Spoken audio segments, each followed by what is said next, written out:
నమస్తే, నేను Roja. Welcome to special debate. విజయానికి అందరూ బంధువులు, కానీ ఓటమి మాత్రం ఎప్పుడూ అనాథే. ఉమ్మడి కడప జిల్లాలో జరిగిన ఉప పోరులో పసుపు జెండా రెపరెపలాడింది. సీమ సమరంలో తెలుగు తమ్ముళ్లు పైచేయి సాధించారు. పులివెందుల, ఒంటిమిట్ట జెడ్పీటీసీ సీట్లను కైవసం చేసుకుంది టీడీపీ. పులివెందుల పోరు నేర్పే పాఠం ఏంటి? ఉప ఎన్నికైనందునే అధికార పార్టీ హవానా? అంగబలం, అర్ధబలం ప్రయోగించారా? 5 ఏళ్ల ఎన్నికల తీర్పు ఇలాగే ఉంటోందా? బైపోల్ బహిష్కరణ వైసీపీకి ప్లస్సా మైనస్సా? ఓటమి ఓ పాఠమా? గెలుపు గెలుపేనా?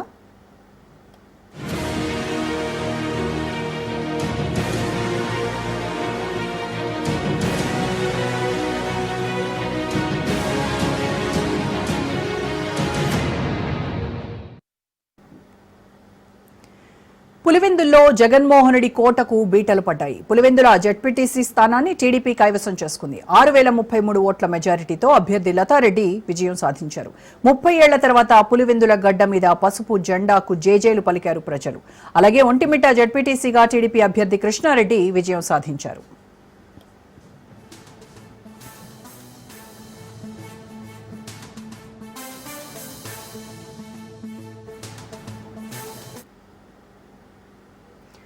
ఉప సంగ్రామం ఓట్ల ఫలితం తేలినా రాజకీయ పార్టీల మధ్య మాత్రం మాటల తూటాలు పేలుతూనే ఉన్నాయి. గెలుపోటములపై అటు వైసీపీ, ఇటు టీడీపీ ఎవరికి వారు తమదైన శైలిలో వాదనలు వినిపిస్తున్నారు.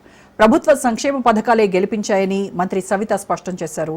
ప్రజలు స్వచ్ఛందంగా వచ్చి ఓట్లేశారని ఆమె తెలిపారు.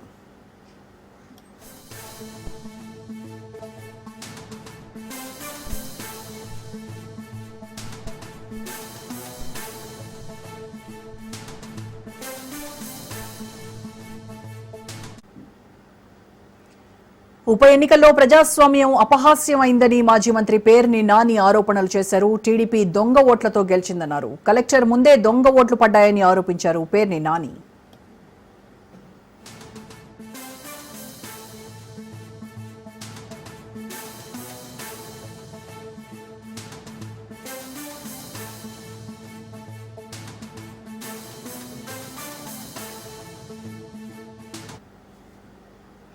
ఇకపై కడప తీర్పే రాష్ట్రమంతటా ఉంటుందా? లోకల్ ఫైట్లో కూటమి కత్తులు దూస్తుందా? స్థానిక సమరంలో రప్పారప్ప ఉంటుందా అనే ప్రశ్నలు సర్వత్రా వినిపిస్తున్నాయి. గెలిచిన జోష్లో టీడీపీ కార్యకర్తలుంటే ఓటమితో మరింత పోరాట పటిమ ప్రదర్శిస్తామంటున్నారు వైసీపీ కార్యకర్తలు. దీంతో రాబోయే రోజుల్లో తగ్గేదేలే అన్నట్టుగా ఆంధ్రప్రదేశ్ రాజకీయ వాతావరణం ఉండే అవకాశం ఉందంటున్నారు విశ్లేషకులు.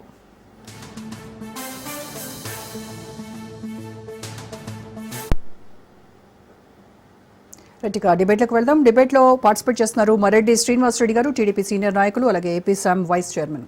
నమస్కారం అండి శ్రీనివాస్ రెడ్డి గారు. నమస్కారం రోజా గారు. నమస్కారం అండి. సో శ్రీనివాస్ రెడ్డి గారు, first of all congratulations. And మనతో జాయిన్ అయ్యారు రాజకీయ విశ్లేషకులు నాగార్జున రెడ్డి గారు. నమస్కారం అండి నాగార్జున రెడ్డి గారు. నమస్తే. నమస్తే మా మీ కనెక్టివిటీ సరిగా లేదు చూసుకోండి. మాథమెటిక్ ఫిగర్స్ పోతా ఉన్నాయి, మళ్ళీ 6 అని చెప్పి వస్తాను. Yeah PCR will take care of that అండి. ఎస్ శ్రీనివాస్ రెడ్డి గారు, పులివెందుల్లో 30 ఏళ్ల తర్వాత పసుపు జెండా రెపరెపలాడింది. సో ఈ విజయం వెనక టీడీపీ స్ట్రాటజీ ఏంటి? జగన్ కోటలో ఇంత భారీ మెజారిటీని ఊహించారా మీరు? ఇంత భారీ మెజారిటీని ఎవరూ ఊహించలేదండి. వాస్తవానికి టీడీపీ అక్కడ గెలుస్తుంది ఖచ్చితంగా. ఈ 14 మాసాలు 15 మాసాలుగా జరుగుతున్నటువంటి సుపరిపాలన, ఈ సుపరిపాలనకి ప్రజలు ఆకర్షితులవుతున్నటువంటి తీరు, రాష్ట్ర వ్యాప్తంగా కూడా ఏదైతే ఎన్నికలకు ముందు తెలుగుదేశం పార్టీ కానివ్వండి, కూటమి కానివ్వండి, ప్రజలకి సూపర్ 6 హామీలు ఇవ్వటం జరిగిందో, ఈ సూపర్ 6లో భాగంగా ఈ 3 సిలిండర్లు అయితేమి, తల్లికి వందనం అయితేనేమి, అదేవిధంగా రైతు అన్నదాత సుఖీభావ కార్యక్రమాలు అయితేనేమి కానివ్వండి, వీటితో పాటుగా ఎప్పటికప్పుడు ప్రజానీకం ఎదుర్కొంటున్నటువంటి అనేక సమస్యలు, వ్యవసాయ రంగంలో ప్రధానంగా మార్కెటింగ్ సమస్యలు, ధరల జాతీయ అంతర్జాతీయ మార్కెట్ల ప్రభావం పడినప్పుడు వారిని ఆదుకోవడానికి మార్కెట్ ఇంటర్వెన్షన్ స్కీమ్లోకి ప్రభుత్వం ఎంటర్ అవ్వటం, వారికి అండగా నిలవటం దగ్గర నుండి అంటే శాంతి భద్రతలు కాపాడటంలో పోలీస్ యంత్రాంగం అంతా కూడా పర్ఫెక్ట్ గా, అంటే గత పాలన యొక్క అవశేషాలను వదిలిపెట్టి మొత్తం కూడా ప్రజాస్వామ్యంలో పోలీస్ పాత్ర ఏమిటో ఆ విధమైనటువంటి దానికి రావటం, సాగు తాగునీరు వనరులను మెరుగుపరిచే దానికోసం అవసరమైనటువంటి చర్యలు తీసుకోవటం, అన్ని విధాలుగా కూడా అంటే ప్రభుత్వం ఒక తల్లిలా ఒక తండ్రిలా ఆ ప్రభుత్వ పరిధిలో ఉన్నటువంటి ప్రజానీకానికి కుల మత రాజకీయ పార్టీ ఆలోచన రహితంగా ప్రతి పౌరుడికి ఏ విధమైనటువంటి సహాయ సహకారాలు అందించాలో వాటన్నిటినీ కూడా అందించేటువంటి కార్యక్రమం ఎప్పుడైతే కూటమి ప్రభుత్వం చంద్రబాబు నాయుడు గారి నేతృత్వంలో ఉన్నటువంటి ఈ కూటమి ప్రభుత్వం చేస్తూ వస్తుందో ప్రజల్లో ఒక రకమైనటువంటి మార్పు వచ్చింది. అంటే ప్రజలు సహజంగానే అక్కడ ఉండేటువంటి స్థానిక పరిస్థితుల దృష్ట్యా కానివ్వండి, రాజకీయ ఆలోచనలు కానివ్వండి, సిద్ధాంతపరమైనటువంటి ఆలోచనలతో వివిధ రాజకీయ పార్టీల కింద ఉండటం అనేది చాలా సహజమైనటువంటి పని.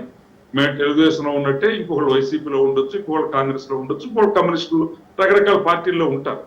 అయితే వీళ్ళందరూ కూడా ఆయా సందర్భాల్లో ఏమిటి మన పార్టీ ఆలోచనలు ఏమిటి, వాస్తవంగా ప్రజలకు మేలు చేసేటువంటి ఆలోచనలు ఏమిటి అని చూసినప్పుడు ఈ కూటమి ప్రభుత్వం చంద్రబాబు నాయుడు గారి నేతృత్వంలో ఉన్నటువంటి ఈ కూటమి ప్రభుత్వం ప్రజానీకానికి చేస్తున్నటువంటి ఈ కార్యక్రమాలన్నింటినీ చూసిన తర్వాత ఖచ్చితంగా ఇలాంటి ప్రభుత్వం ఉండి తీరాలి.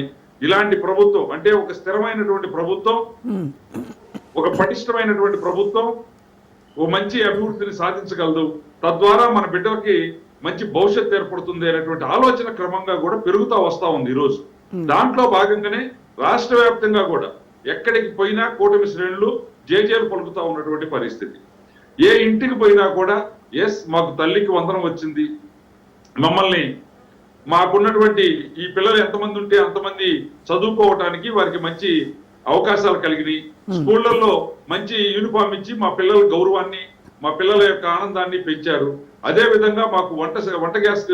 సో మొత్తానికి మీ గెలుపుకి ఈ ప్రజా సంక్షేమ పథకాలే మిమ్మల్ని గెలిపించాయి అని చెప్తున్నారు. కానీ వైసీపీ వాళ్ళు మాత్రం ఇది ఒక గెలుపేనా, నైతికంగా విజయం సాధించింది వైసీపీ, అక్రమంగా వైసీపీ నాయకులు ఆరోపిస్తున్నది ఏంటంటే దొంగ ఓట్లు అలాగే బూత్ క్యాప్చరింగ్ చేసి వేయించుకున్నటువంటి ఓట్లు ఇవి.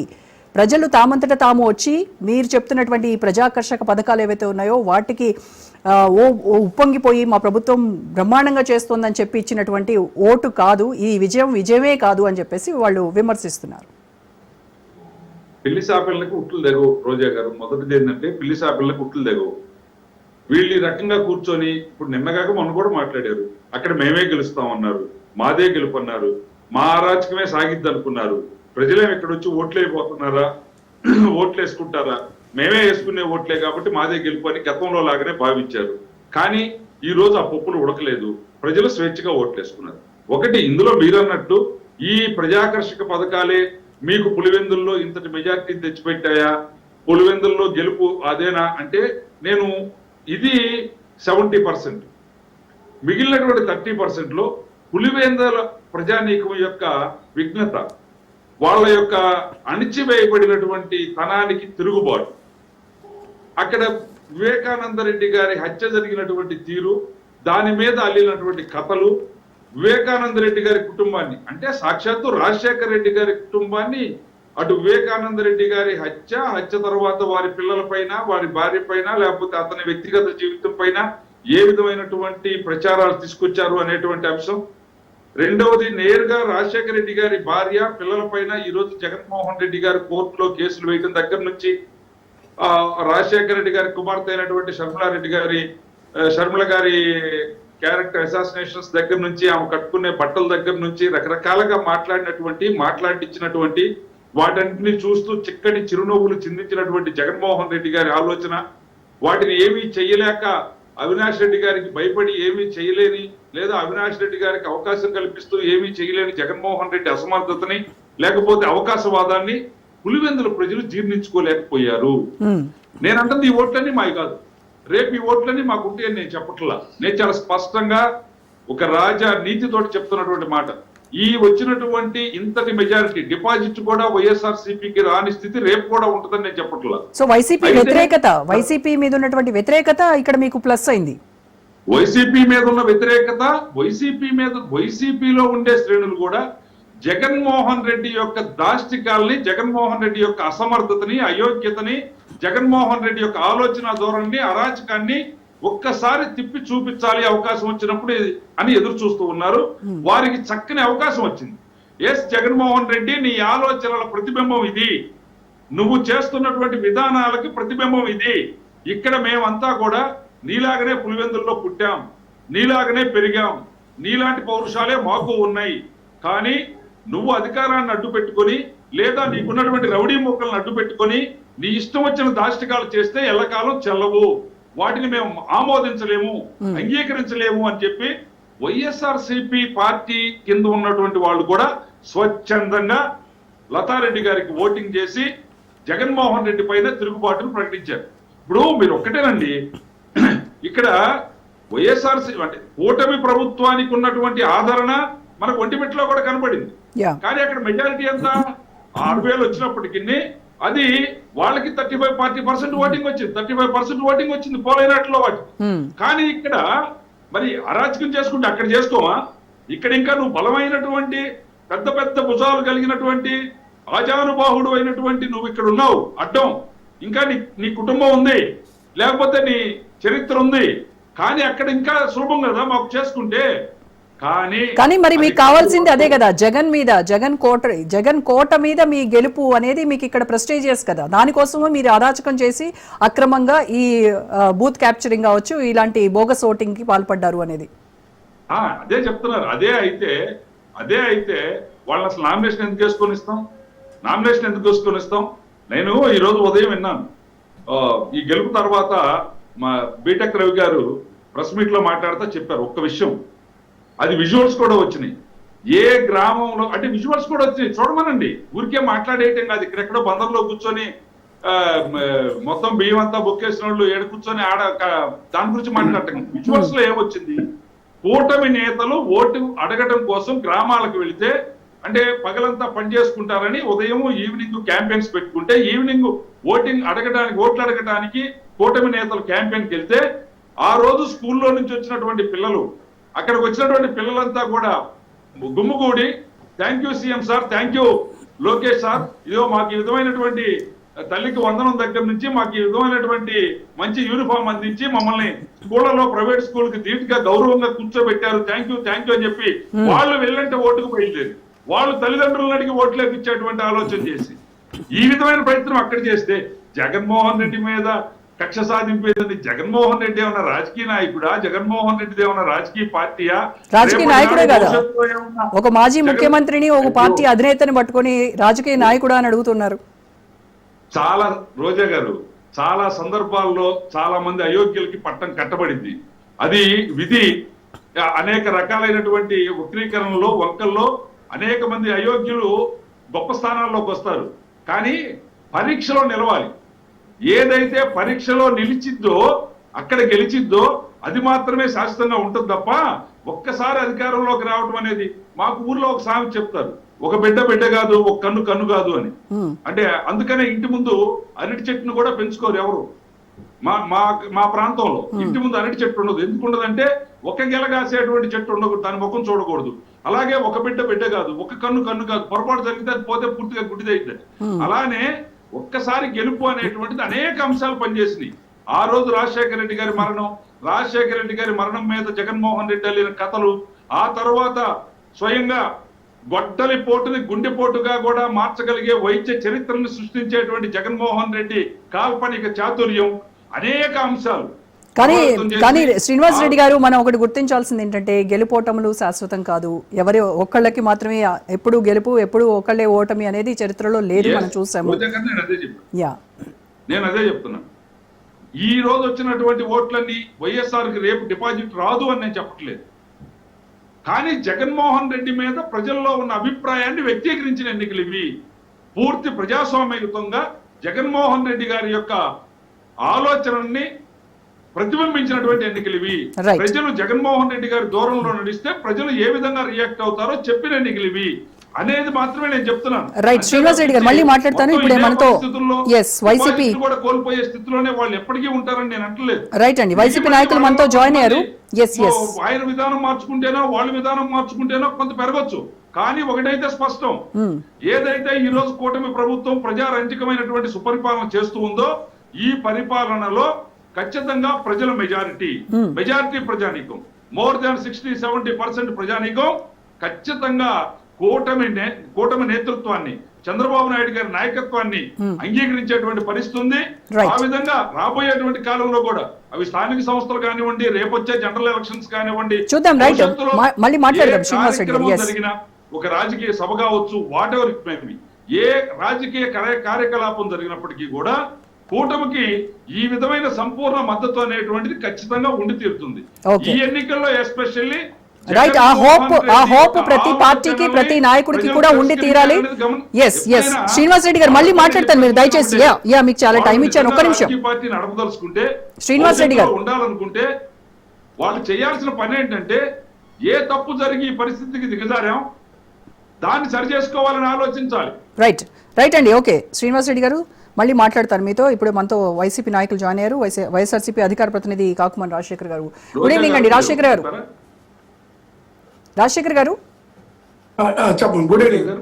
నా వాయిస్ వినబడుతుంది కదండి? సో రాజశేఖర్ గారు, పులివెందుల ఒంటిమిట్ట ఉప ఎన్నికల్లో ప్రజలు భారీ మెజారిటీతో టీడీపీకి పట్టం కట్టారు. అంటే ఇది వైఎస్ఆర్సీపీ పై ఉన్నటువంటి వ్యతిరేకతగా చూడాలా, మీ గత పాలనపై? సారీ శ్రీనివాస్ రెడ్డి గారు, నేను మళ్ళీ మాట్లాడతాను మీతో. నేను ఇప్పుడు రాజశేఖర్ గారితో మాట్లాడుతున్నాను. రైట్, సో ఎలా చూస్తారు? వైఎస్ఆర్సీపై వ్యతిరేకత అంటారా, లేకపోతే మీ గత పాలనపై అసంతృప్తి వ్యక్తపరిచారా ప్రజలు ఈ రూపంలో? లేదు అని అంటే న్యాచురల్ గా అధికార పార్టీకి ఇలాంటి జెడ్పీటీసీ స్థానిక సంస్థల ఎన్నికల్లో ఉండేటువంటి ఒక సాధారణమైనటువంటి ఒక ఇది ఉంటుంది, సో అదే ఇక్కడ కనబడింది అని అనుకుంటున్నారా? రోజా గారు, ఎస్, ఇప్పుడు ఈ గెలుపును కూడా ఒక గెలుపుగా భావిస్తే సరే, అది వాళ్ళ కర్మ, అది మనం ఏం చేయగలిగింది లేదు. సరే, అధికార పార్టీకి ఎన్నో ప్రలోభాలు, ఎన్నో రకాలుగా మాట్లాడి ఎన్ని చేయాలో అని చేశారు, ఎన్ని అరాచకాలు చేయాలి అని చేశారు. సరే, గెలుపు. ఇప్పుడు దీనివల్ల వైఎస్ఆర్ కాంగ్రెస్ పార్టీకి అధికారంలోకి వచ్చేది ఏం లేదు. ఈ రెండు గెలిచినందువల్ల, లేదా వాళ్ళు ఓడిపోయినందువల్ల వాళ్ళు ఏం దిగిపోయేది లేదు, ఏది జరగదు ఈ ఎన్నికల వల్ల. సో అలాంటి ఎన్నికలు వీళ్ళు దాన్ని చాలా సీరియస్ గా తీసుకొని కేవలం ఏదో జగన్మోహన్ రెడ్డి గారితో ఏదో మరి కక్షగానే చేసినట్టుంది కానీ తప్పితే ఇందులో వేరే కనపట్ల. అయినప్పటికీ కూడా ఆయనకేం ఇబ్బంది లేదు. దీనివల్ల వచ్చేది లేదు, పోయేది లేదు, వాళ్ళకైనా సరే మాకైనా సరే. కానీ మరి చాలా ప్రెస్టీజియస్ గా తీసుకున్నారు కదా మీరు కూడా. ఇదే ఇంత చాలా చిన్న విషయం అని చెప్తున్నారు, ఎవరికి వచ్చేది లేదు పోయేది లేదని చెప్తున్నారు. మరి దీనికి మీ అధినేత ఎందుకు గంటన్నర పాటు దీనిపైన ప్రెస్ మీట్ పెట్టి పక్కన ఇద్దరు అభ్యర్థుల్ని కూర్చోబెట్టుకొని మరి ప్రజలకు చెప్పాల్సినటువంటి అవసరం ఏమొచ్చింది?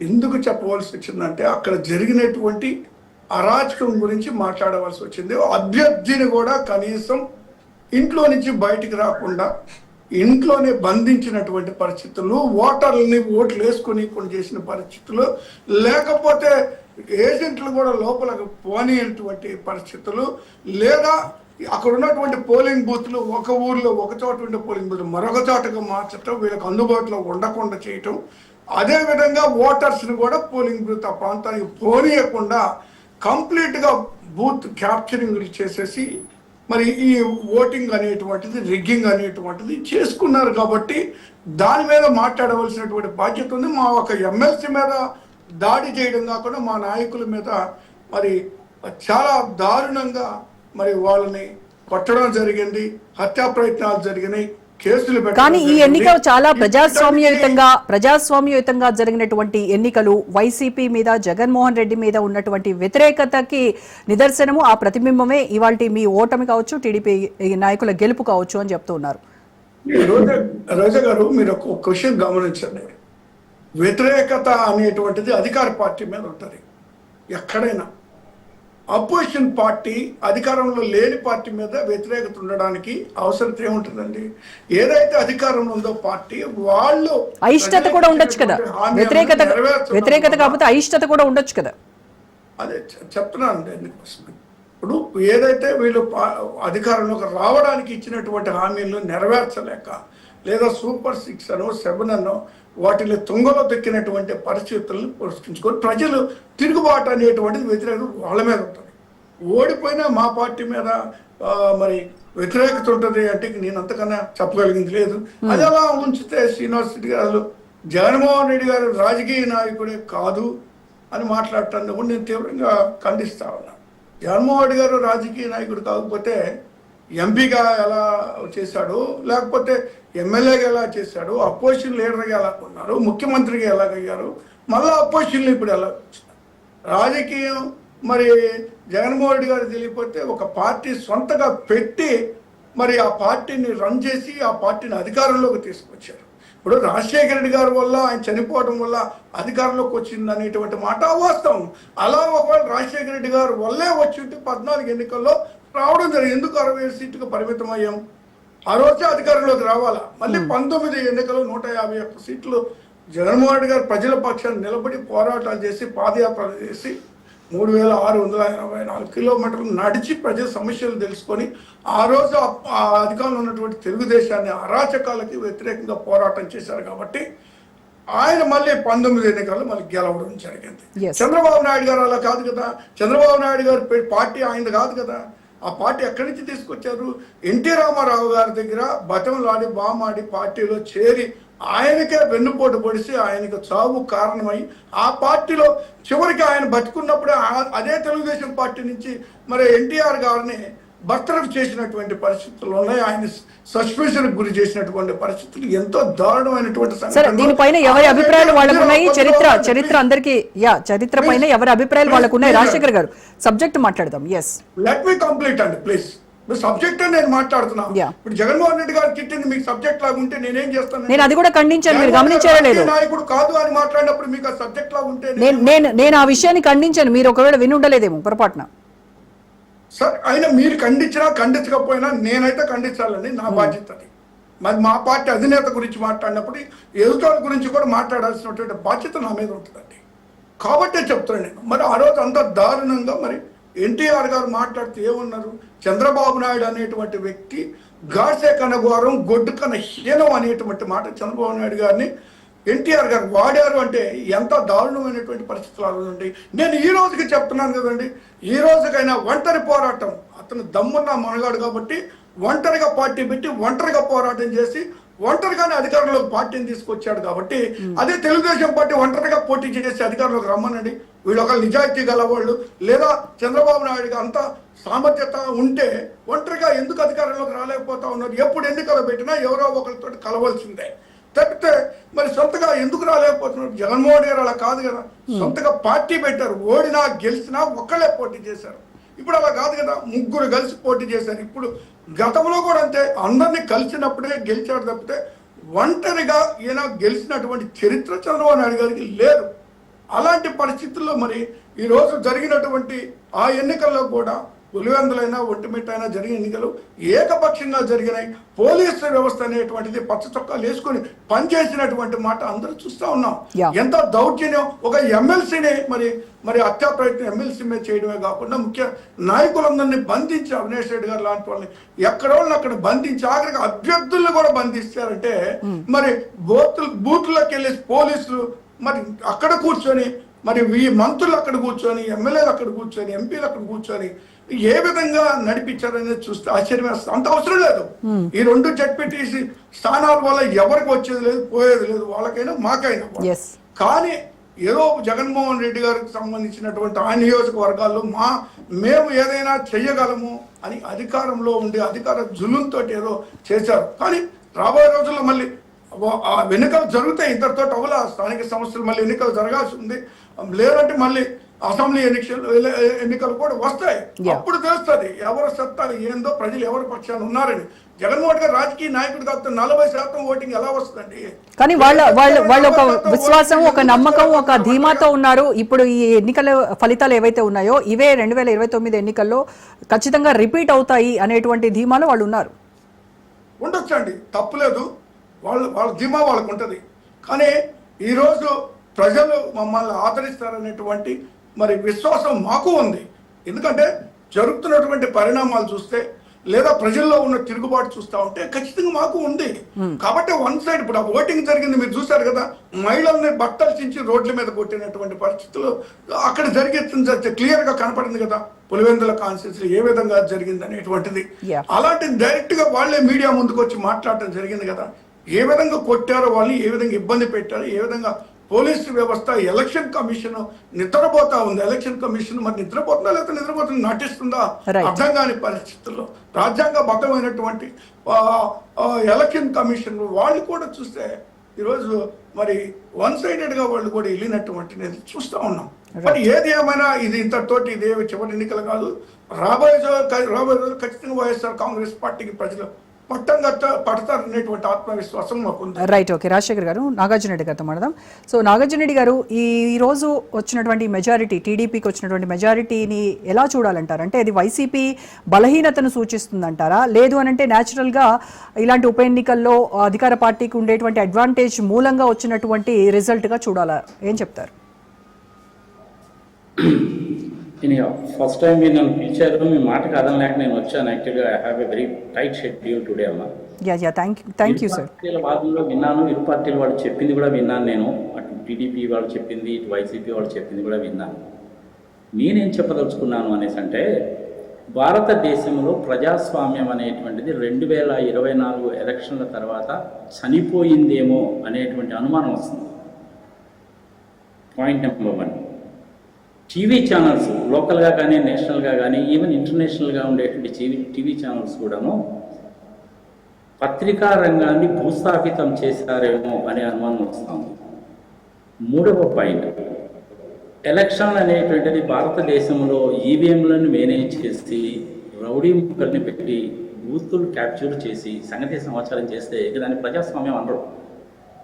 ఇక అలాంటప్పుడు అసలు మనకి ప్రజాస్వామ్యం అనేటువంటిది ఎందుకు? భారత రాజ్యాంగంలో మనకి ఇంకో ప్రొవిజన్ ఉంది మా రోజు, ప్రపోర్షనల్ రిప్రజెంటేషన్ అనేటువంటి ప్రొవిజన్ ఉంది. దాన్ని ఉపయోగిద్దాం. ఈనాడు ప్రజాస్వామ్యాన్ని ట్రై చేసాం, ప్రజాస్వామ్యం కూని అయిపోయిందనే సంగతి పోయినసారి 2024లోనే కనపడింది. 420 అని బీజేపీ వాళ్ళు అంత చేతి ఎగిరేరు గంతులు వేస్తే అది 240 వచ్చినాయి. అది కూడాను ఆంధ్రప్రదేశ్, ఒరిస్సాలో ఈవీఎం ప్రోగ్రామ్స్ మేనేజ్ చేయడం మూలంగా వచ్చింది. ఈవీఎం ప్రోగ్రామ్స్ ఎలా రాస్తారు ఏంటి సంవత్సరం నేను కూడా కంప్యూటర్లో ఎక్స్పర్ట్ని, 45 సంవత్సరాల కింద ప్రోగ్రామ్స్ రాసుకునేటువంటి నాకు తెలిసి ఎలా చేస్తారన్నది. ఎనియో పరటాల రవి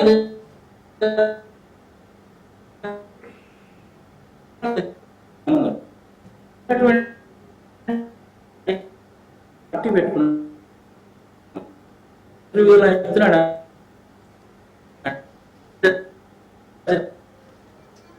ఎలా వాడు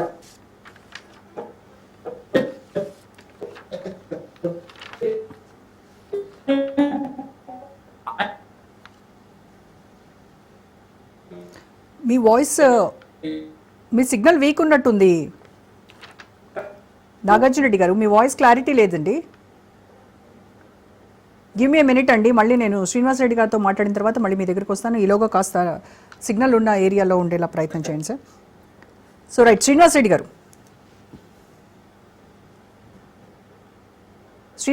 వినిపిస్తోందా? మ్యూట్లో ఉన్నారండి.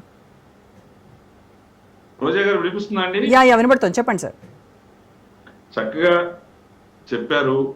నేను ఒక విషయాన్ని నేను ఖండిస్తుంది ఏంటంటే, మీరు రాజకీయ నాయకుడు కాదు అన్నటువంటి విషయాన్ని మీరు కూడా ఖండించారని చెప్తున్నారు. నేను అంటుంది ఏంటంటే, ఎన్నికల్లో గెలిచినంత మాత్రాన, ముఖ్యమంత్రి అయినంత మాత్రాన రాజకీయ నాయకుడికి కొన్ని అర్హతలు ఉంటాయి. ఈ అర్హతలు ఏంటంటే ప్రజల పట్ల ఓ బాధ్యత కలిగి ఉంటాం. 2019 ఎన్నికల్లో గెలవడం అంటే ప్రజల్ని ఒక రకమైనటువంటి మోసాలకు గురి చేసి పాదయాత్ర పేరుతో, పాదయాత్ర చేసింది దేనికోసం? పాదయాత్ర చేసినప్పుడు ప్రజల కష్టాలు తెలుసుకోవడానికి కాదు. ప్రజలు ఎవరైనా ఏది చెప్పినా వాటన్నిటినీ సరేనని ప్రభుత్వం మీద బురద జల్లేసి ఆ సందర్భంలో మొత్తం ప్రకృతి వనరుల్ని, ప్రభుత్వ వనరులన్నింటినీ దేవులాడుకొని చాట్ చేసుకొని వాటన్నిటినీ అధికారంలోకి వస్తే ఈ అబద్ధాల ద్వారా దోచుకోవడానికి రాసి పెట్టుకున్నదంతా కూడా ప్రజల కోసం చేసినట్టు కాదు. నేను చెప్తున్నాను, రాజకీయ పార్టీ నిర్మాణమే దాంట్లో లేదు. అందుకు అసలు అది నాకు సంబంధించిన విషయం కాదు. వాళ్ళ పార్టీ వాళ్ళు ఉంచుకుంటారు, పోగొట్టుకుంటారు. మాట సందర్భంగా అది నేను చెప్పాను. అది ఖండించదగిన మాట కాదు. ఆ స్వభావం ఆ పార్టీకి లేదు కాబట్టి, అది రాజకీయ స్వభావం లేదు కాబట్టి నేను ఆ విషయాన్ని చెప్పాను. అందుకని ఆయన చూసి నేను ఇక్కడ చెప్తున్న ప్రధానమైన అంశం ఏంటంటే, జగన్మోహన్ రెడ్డి గారిని చూసి రేపటి నాడు జగన్మోహన్ రెడ్డి గారిని కంట్రోల్ చేసుకోవడానికి, లేకపోతే వారి మీద ఆధిపత్యం సాధించడానికి ఇవన్నీ ఏదో చేశామని వాళ్ళు చెప్తున్న దానికి నేను చెప్పాను. జగన్మోహన్ రెడ్డి గారిని చూసి మేమేమి లెక్క పెట్టుకోవడం లేదు. ఆయనేమి మాకు రాజకీయంగా ఓ రాజకీయ పార్టీగా ఈ తెలుగుదేశం పార్టీకి ఎదురుగా నిలిచి గెలిచి, లేకపోతే ప్రజా పోరాటాలు చేసి ప్రజల్ని తన వైపు ఆకర్షించుకునేటువంటి శక్తి సామర్థ్యాలు ఉన్నటువంటి నాయకుడిగా మేము అంగీకరించడం లేదు. సో మీరు ఏదైతే జగన్మోహన్ రెడ్డిని మీరు విమర్శిస్తున్నారో నాయకుడు కాదు అని అంటే, వాళ్ళు చంద్రబాబు నాయుడు గురించి మాట్లాడుతున్నారు, వెన్నుపోటు రాజకీయాలు చేసినటువంటి చరిత్ర గురించి వాళ్ళు మాట్లాడుతూ ఉన్నారు. 40 సంవత్సరాలుగా తెలుగుదేశం పార్టీ ఎన్నుపోటు రాజకీయాలు చేశారు, పార్టీని నిలిపారు, పార్టీలో వచ్చినటువంటి ఒడిదుడుకుల్ని కాపాడారు. అనేక విషయాలు ప్రజల ముందు రుజువైనవి కదా. ఏదైనా ఒకటేనండి, రుజువు కావాలి, ప్రజల ముందు రుజువు కావాలి. ఈ రోజు తెలుగుదేశం పార్టీ చంద్రబాబు నాయుడు గారి నేతృత్వంలో ఏ విధంగా దినదిన ప్రవర్ధమానమై బలపడతా వస్తుందో, రేపటి నాడు అది లోకేష్ బాబు గారి నేతృత్వంలోకి ఏ విధమైనటువంటి అధునాతనమైనటువంటి నూతన రూపు సంతరించుకొని ప్రజలకి ప్రయోజనకరంగా పరిపాలన అందించే పార్టీగా మారబోతుందో, వీటన్నిటిని కూడా ప్రజలు గమనిస్తా ఉన్నారు. ప్రజలు ఎవరో ఒకళ్ళు విమర్శ చేస్తే ప్రజలు దాన్ని రైట్ ఓకే. శ్రీనివాస్ రెడ్డి గారు, సారీ టు ఇంటరప్ట్ యూ, మళ్ళీ మాట్లాడతాను. నాగార్జున రెడ్డి గారి సిగ్నల్ కరెక్ట్ గా వచ్చింది. సో నాగార్జున రెడ్డి గారు ప్లీజ్ కంటిన్యూ. మళ్ళీ ఇంకొక మాట చెప్తానమ్మా నేను. జగన్మోహన్ రెడ్డి గారు నాయకుడు కాదు అనేటువంటిది చాలా కెటాస్ట్రాఫిక్ డ్యామేజింగ్ స్టేట్మెంట్ అమ్మా. అది 8 సంవత్సరాల నుంచి రాజకీయంలో ఉండి ఎంపీగా ఎలక్ట్ అయ్యి 5 సంవత్సరాలు ముఖ్యమంత్రిగా ఉన్నటువంటి వ్యక్తిని ఆయన నాయకుడు కాదు అంటే మరి ఎవరిని నాయకుడు అంటారు అనేటువంటిది వాళ్ళ విజ్ఞతగా వదిలేస్తున్నాను, ప్రజల విజ్ఞతగా వదిలేస్తాను. Point number 1, I'm seriously condemning that you are suppose not to talk like that. Democratic సెటప్ని చంపేయడం అనేటువంటిది జరిగిందేమో అని చెప్పి నాకు అనిపిస్తూ ఉందమ్మా. I'm very frankly telling it. ఈవీఎంలని ఎలా మేనేజ్ చేస్తారనేటువంటిది నేను 7-8 వీడియోలు చేశాను. ప్రజలందరూ కూడా బాగానే రిసీవ్ చేసుకున్నారు, లక్షల్లో చూశారు. రాహుల్ గాంధీ ఇప్పుడు మొదలుపెట్టాడు, చూద్దాం ఏం జరుగుతుందన్నది. కోర్టుకి వెళ్తే ఏమవుతుందంటే, కోర్టులో కనుక కేసు కనుక పెట్టారంటే తేలదు. మన కోర్టులో ఎవరైనా ఉంటే తెలిసింది కదా. జడ్జి గారే 50 కోట్లు తీసుకోవడం చూసాము. రంజన్ గొగోయ్ గారు, చలమేశ్వరరావు గారు లాంటి వాళ్ళు బయటకు వచ్చి సుప్రీంకోర్టు సరిగా పనిచేయలేదని చెప్పడం చూసాము. అదే రంజన్ గొగోయ్ గారు మళ్ళీ చీఫ్ జస్టిస్ గా అయినప్పుడు దాని గురించి సైలెంట్ గా ఉన్నాడు, చూసాము. ఇవన్నీ చూస్తూనే ఉన్నాం మనం. కోర్టుకి వెళ్తే ఎవరా తెలవమ్మా. అది 10 ఏళ్ళు 20 ఏళ్ళు 30 ఏళ్ళు పడుతుంది, ఏం కుదరదు. చంద్రబాబు నాయుడు గారు కూడాను 2019లో వీవీప్యాట్లో లెక్క పెట్టండి 50% అని కోర్టుకు వెళ్ళాడు, జరగలేదు కదా. సుప్రీంకోర్టు 5% చేయమన్నారు. ఇప్పుడు నేను కూడా అదే అడుగుతున్నాను, 3 విషయాలు అడుగుతున్నానమ్మా నేను. మీరు సోర్స్ ప్రోగ్రామ్ ఏంటో చూపించండి, కనెక్టివిటీ ఎలా ఉందో చూపించండి, వీవీప్యాట్లో లెక్క పెట్టండి, చాలు, వ్యవహారం అంతా తెలియపోతుంది. పులివెందలో జరిగినటువంటి ఎలక్షన్ల గురించి ప్రత్యేకంగా చెప్పుకోవాల్సిన పని లేదమ్మా రోజా. అక్కడ ఉండేటువంటి ఎలక్షన్లు జరిపినటువంటి వాళ్ళే చెప్పారు, పత్తి వ్యాపారము, అసలు పత్తి వ్యాపారానికైనా ఎలక్షన్లకు అసలు ఏమీ సంబంధం లేదు. సరే అనేదో అన్నాడు, అధికారంలో ఉన్నటువంటి వాళ్ళు చెప్పినట్టు వినాలి కాబట్టి ఐజీనో డిఐజీనో ఎవరో అన్నారు, తీసేయండి, లైట్గా తీసుకోండి. కలెక్టర్ గారు అక్కడికి వచ్చి చూశారు, వీడియోలు తీశారు, ఫోటోగ్రాఫ్స్ పెట్టాడు, ఆయన ట్విట్టర్ హ్యాండింగ్లో పెట్టుకున్నాడు, మళ్ళీ తీసేసాడు. నేను మా ఫ్యామిలీ వాళ్ళు కూడా 40 సంవత్సరాల నుంచి రాజకీయం చూస్తున్నామా, కానీ ఇంత దరిద్రంగా పోలింగ్ జరగడం అనేది నేను ఇంతవరకు చూడలేదమ్మా. I'm very sorry to say this. ఇంత దరిద్రంగా, ఇంత నీచంగా, మరి నీచంగా అనే పదం కూడా వాడకూడదు, అన్డెమోక్రాటిక్ గా ఎలక్షన్లు జరగడం అనేటువంటిది నేను ఇంతవరకు ఎప్పుడు చూడలేదమ్మా. మా ఫ్యామిలీలో కూడా కాంగ్రెస్ తరఫున, టీడీపీ తరఫున, మరి కమ్యూనిస్ట్ పార్టీ తరఫున, రకరకాల పార్టీల తరఫున పోటీ చేసి 2 సార్లు 3 సార్లు ఎమ్మెల్యే అయిన వాళ్ళు ఉన్నారు. నెహ్రూ గారి టైంలోనే ఎంపీ అయిన వాళ్ళు ఉన్నారు. ఆంధ్రప్రదేశ్ మెడ్రాస్ ప్రభుత్వం నుంచి, మెడ్రాస్ నుంచి విడిపోక ముందు 1952లోనే అసెంబ్లీలో కూర్చున్న వాళ్ళు ఉన్నారు మా ఫ్యామిలీలో. నేను ఇన్ని సంవత్సరాల నుంచి చూస్తూనే ఉన్నాను నేను. సరే, ఇంక వాళ్ళిద్దరు ఏదో చెప్పారు, వెన్నుపోటు, ఎన్టీ రామారావు గారు, సంగతి సమాచారం అని తీసేయండి. ఎలక్షన్లు జరపాల్సిన పద్ధతి ఇది కాదమ్మా.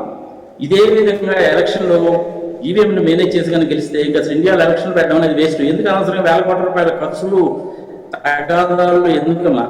భారత రాజ్యాంగంలో చక్కగా రాశారు, డెమోక్రటిక్ సిస్టంలో కనుక కుదరనట్టు కనుక అయినట్లయితే ప్రపోర్షనల్ రిప్రజెంటేటివ్ గవర్నమెంట్స్ ఫామ్ చేసుకోవచ్చని. దాని గురించి ఆలోచిద్దాం, అది బెటర్ కదా. ఒకసారి ఆలోచించండి, మీరు కూడా, ప్రజలు కూడా ఒకసారి ఆలోచించండి. డెమోక్రసీలో ఎప్పుడు కూడా ఈ విధంగా జరగకూడదమ్మా ఇది. హలో, వింటున్నాను చెప్పండి. Hello, yes sir, you are audible. అందుకని నా అనుభవం చెప్పాలనేసి అంటే ఇది పత్తి వ్యాపారం అనేసి అంటే అది చాలా దారుణమైనటువంటి పదజాలం. మరి ఆయన ఎలా వాడారో ఏంటో నాకైతే తెలియదు. ఈ యొక్క ఐపీఎస్ ఆఫీసర్ కేడర్లో ఉండేయండి అని అడగకూడదు. నేను కూడా చాలా మందిని చూశానమ్మా. హెచ్కే దొరాయిని చూశాను, నేను రాములు గారిని చూశాను, అరవింద్ గారిని చూశాను, చాలా మంది ఐపీఎస్ ఆఫీసర్లను చూశాను, ఐఏఎస్ ఆఫీసర్లని చూశాను. నేను చూడు జయభారత్ రెడ్డి గారు గుంటూరు జిల్లాకి కలెక్టర్గా ఉన్నప్పటి నుంచి, అప్పుడు నేను చిన్నపిల్లాడిని, నేను అప్పటి నుంచి ఐఏఎస్ ఐపీఎస్లు ఎలా ఉంటారో నేను చూస్తూనే ఉన్నాను.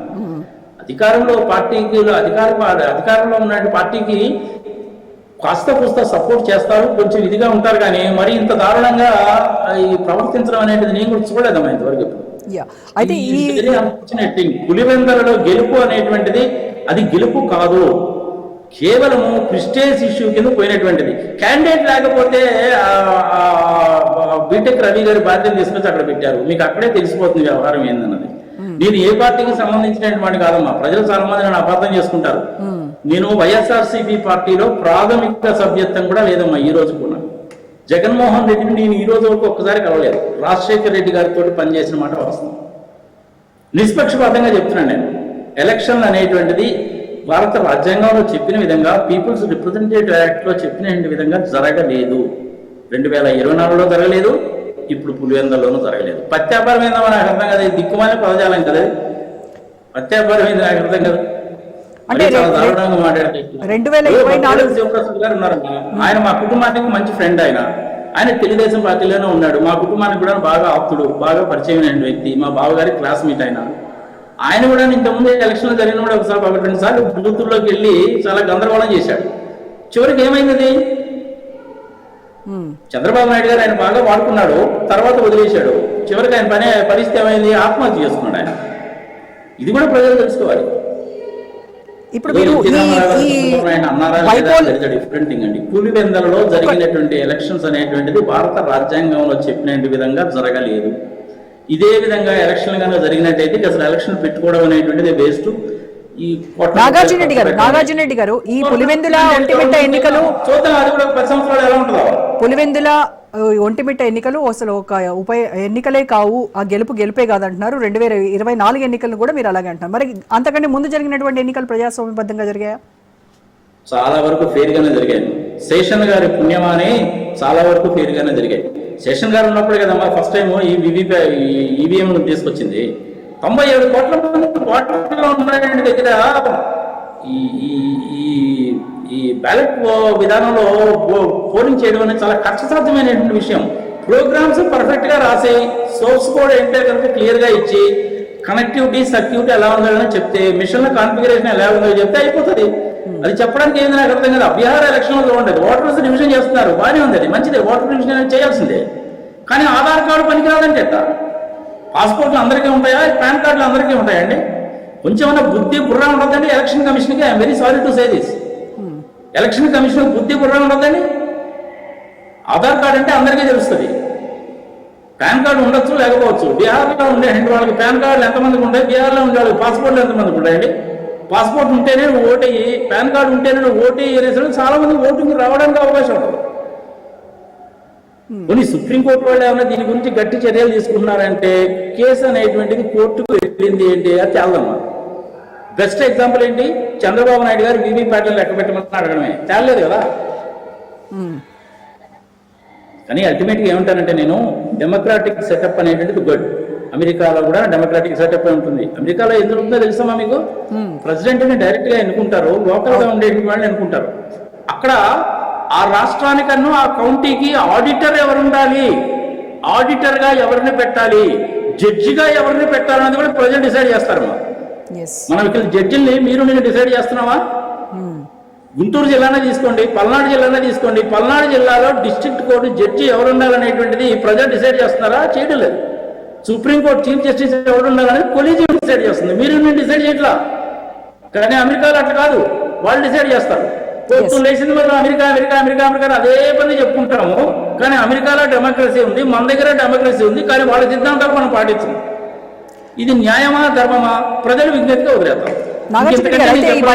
వైసీపీ ఓటమి ఒక నిమిషం, వైసీపీ ఓటమి జగన్మోహన్ రెడ్డి పొలిటికల్ ఇమేజ్ పైన ఏమైనా పడేటువంటి అవకాశం ఉందా? అలాంటివన్నీ ఏముండవమ్మా. పోయినసారి 11 వచ్చినప్పుడు కూడా 40% వచ్చింది కదా. ఈవీఎంలు మేనేజ్ చేస్తే ఏముందమ్మా, నీకు ఎంత కావాలంటే అంత వస్తుంది. సోర్స్ కోడ్ తెప్పించమ్మా రోజు. నిన్ను అడుగుతున్నాను నీ ద్వారా ఈవీఎంలకి సంబంధించిన సోర్స్ కోడ్ ఏంటో తెప్పించు, ఫ్లో చార్ట్ ఏంటో ఇవ్వు, కనెక్టివిటీ ఏంటో ఇవ్వు. నేను హాఫ్ అన్ అవర్లో 1 అవర్లో డీకోడ్ చేసి చెప్తాను. It is very well possible ఇప్పుడున్న టెక్నాలజీ. ఆయన ఎవడో అమెరికాకి సంబంధించిన ఎలన్ మాస్క్ అన్నాడు అనేసి మన అట్లాంటి వాళ్ళకి అవకాశం ఇవ్వకూడదు. ఆయన బిజినెస్ మ్యాన్ అండి. Who is that Elon Musk say about Indian elections? మనం చెప్పుకోవాలి కానీ ఆయన చెప్తే మనం పట్టించుకోవాల్సిన పని ఉంది. నవ్వులు పాలైపోతాం మా ప్రపంచంలో. Nobody will care us. Right. So thank you Nagarjuna Reddy గారు. నేను చెప్తాను అది 2024లో ఏం జరిగిందో. ఎస్ మీరు బిజీగా ఉన్నానని చెప్తున్నారు కాబట్టి you can take leave sir. Thank you. Right. I think I have some other program. I'll take leave. నమస్తే అండి శ్రీనివాస్ రెడ్డి గారి కన్నా అక్కడ ఉన్న ప్యానెల్ మెంబర్స్ కి రోజాకి thank you. Right. Thank you. So Srinivas Reddy గారు. ఎస్ శ్రీనివాస్ రెడ్డి గారు. రేపేమో ఇండిపెండెన్స్ వస్తుంది. ఇవాళేమో 14వ తారీఖు. ఒక్క నిమిషం శ్రీనివాస్ రెడ్డి గారు అండ్ రాజశేఖర్ గారు మీరిద్దరు లైన్ లో ఉన్నారు. బ్రిటిష్ వాళ్ళ సంఖ్య లైవ్ లో ఉన్నారు. ఒక్క నిమిషం. డెమోక్రసీ సెటప్ లోకి వచ్చాము. డెమోక్రసీని తగలబెట్టినంత పని చేశారు. I am sorry to say this. Right. Okay ఉంటాను. ఓకే అండి. శ్రీనివాస్ రెడ్డి గారు మాట్లాడండి. మ్యూట్లో ఉన్నారండి. ఏదో వారి ఉన్నటువంటి సబ్జెక్ట్ నాలెడ్జి పాండిత్యాన్ని ప్రదర్శించేసి చాలా విషయాలు కలగాపులగం చేసి ఇప్పుడున్నటువంటి ఈ రోజు మనం కూర్చొని మాట్లాడదాం అనుకుంటున్నటువంటి ఈ గెలుపు ఏంటి, ఈ గెలుపు వెనకమాలేంటి, ముందేంటి, ఫ్యూచర్ ఏంటి అనేటువంటి దానికి తక్కువను ఇతర అంశాల మీద ఎక్కువగా వెళ్ళింది సమయం ఇదైంది. నేను చెప్పదలుచుకున్న అంశం ఏంటంటే ఈరోజు రాష్ట్రంలో ఒక ప్రజాస్వామ్యం విలసిల్లుతూ ఉంది. గత 5 సంవత్సరాలు జగన్మోహన్ రెడ్డి గారి పాలనలో ఏదైతే నైజాం సర్కార్లో కాసిం రజ్వీ ముఠాలు ఏ విధంగా చేశాయని చరిత్ర మనకు చెప్పిందో దాన్ని మించినటువంటి దాష్టికాలు అనేటువంటివి ఈ ఆంధ్రప్రదేశ్ లో జరిగాయి. దాని నుంచి ప్రజలు స్వేచ్ఛ కోరుకున్నారు. ప్రజాస్వామ్యాన్ని పునరుద్ధరించాలి అనేటువంటి ఒక కార్యక్రమం నడిచింది. మీరు గమనించే ఉంటారు మీడియా ద్వారా. ఎక్కడ చూసినా ఆ రోజు అంబేద్కర్ రాజ్యాంగం కావాలి, రాజారాణి రాజ్యాంగం పోవాలి అనేటువంటి ఒక స్లోగన్ అనేటువంటిది పెద్ద ఎత్తున ఈ రాష్ట్రంలో నడిచింది. అంటే ఒక రకంగా ఇంచుమించు ఈ రాష్ట్రంలో ఒక స్వతంత్ర పోరాటం జరిగినట్టుగా జరిగింది. అనేక రూపాల్లో అనేక మంది ఆ దాడులకి దాష్టికాలకి బలైనటువంటి పరిస్థితి ఉంది.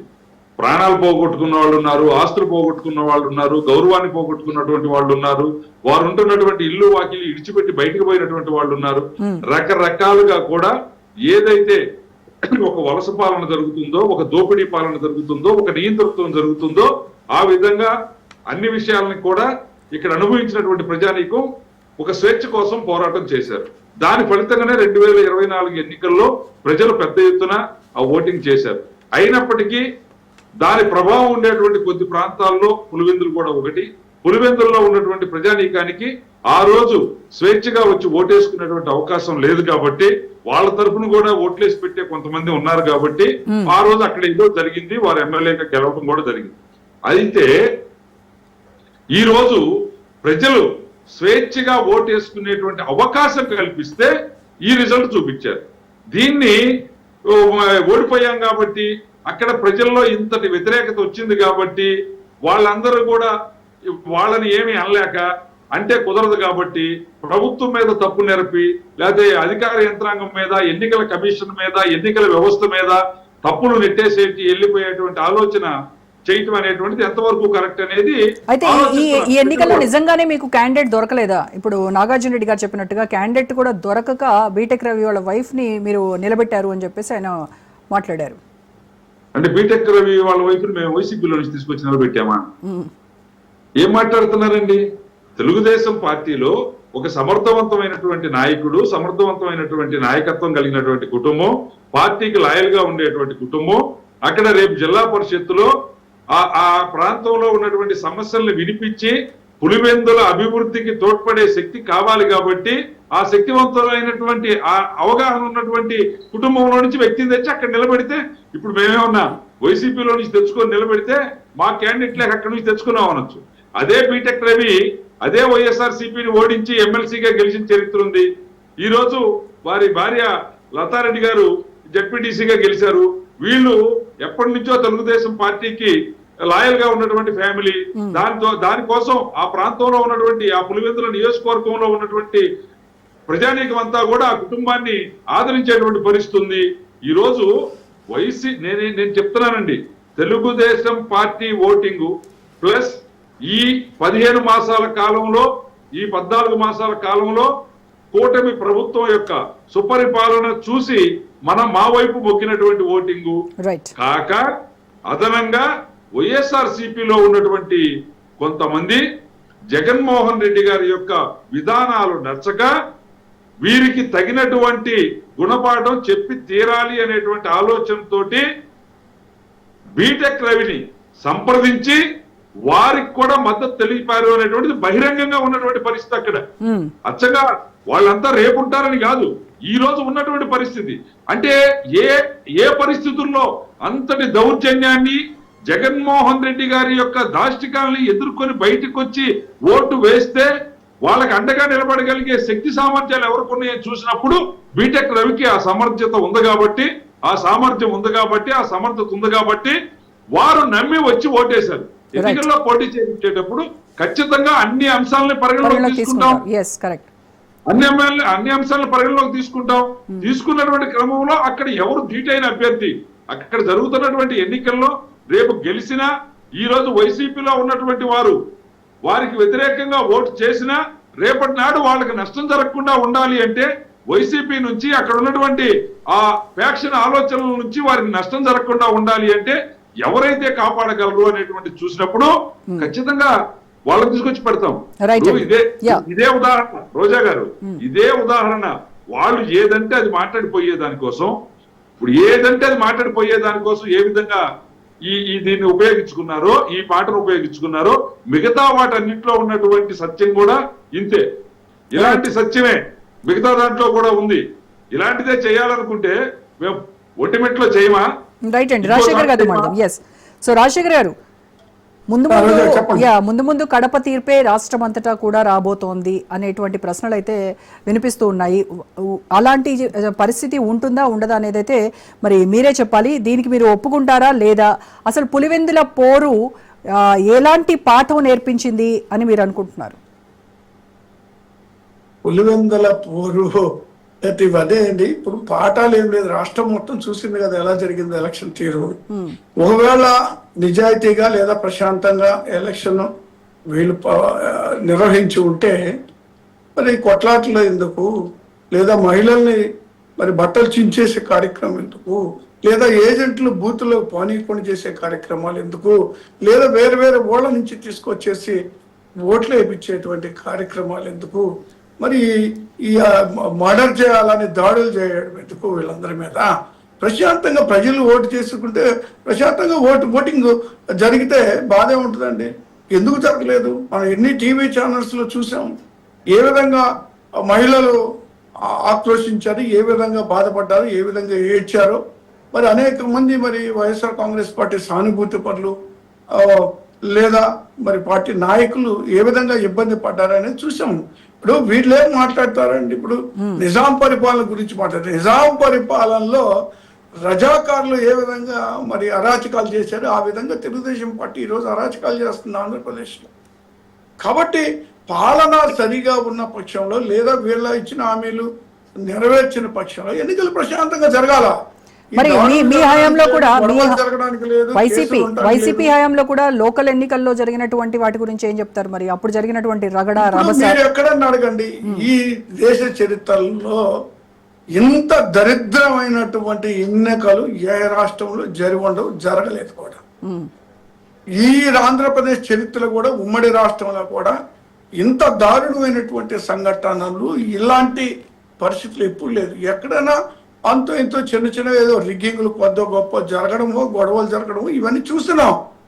కానీ ఇంత మరి ప్రజాస్వామ్యాన్ని కూనీ చేసే విధంగా ఎన్నికల వ్యవస్థనే భ్రష్టు పట్టించే విధంగా జరిగినటువంటి ఈ ఎన్నికలు. కాబట్టి ఎన్నికలు సజావుగా జరిగినాయి అని వాళ్ళు ఏదో మరి సంబరపడిపోయి లేదా గెలిచామని సంబరపడిపోతే కాదు. ముందు రోజుల్లో ఖచ్చితంగా ప్రజలు తగిన గుణపాఠం చెప్తారు. వైఎస్ఆర్ కాంగ్రెస్ పార్టీ అంటే ఏంటో కూడా మళ్ళీ చూపిస్తాం. మేము ఇంతకు 10 అంతం చూపిస్తాం. మేమేమో ఇక్కడ సైలెంట్గా ఉండాలనో లేదంటే ఈ అరాచకాలు చేసిన వాళ్ళని వదిలిపెట్టాలని మేము కూడా లేము. సో ఖచ్చితంగా ఇంతకెందుకు బదులు చెల్లిస్తాము. రాబోయే రోజుల్లో వైఎస్ఆర్ కాంగ్రెస్ పార్టీ మళ్ళీ ఈ రాష్ట్రంలో అధికారంలోకి వస్తే ఏమైపోలేదు. ఇప్పుడు 2 జెడ్పీటీసీలో లేదా మాకు 11 సీట్లు వచ్చినంత మాత్రాన ఈ రాష్ట్ర రాజకీయాలు ఏమో వైఎస్ఆర్ కాంగ్రెస్ పార్టీ వదలట్లేదు లేదా ముగించటం లేదు. ఓకే, గెలుపు ఓటములు సమానంగా తీసుకుంటాం. మేము ఖచ్చితంగా రాబోయే రోజుల్లో ప్రజల పక్షాన్ని నిలబడి ప్రజల కోసం పోరాటం చేసి మరి ప్రజల విశ్వాసాన్ని చూడబడి మళ్ళీ ఖచ్చితంగా అధికారంలోకి వస్తాం. రైట్, ఆ హోప్ మీకు ఉంది కదా. Right, okay, thank you so much Rajasekhar గారు, శ్రీనివాస్ రెడ్డి గారు, థ్యాంక్ యూ అండి. సో ఇది వాళ్ళ special debate. Stay tune to Raj news.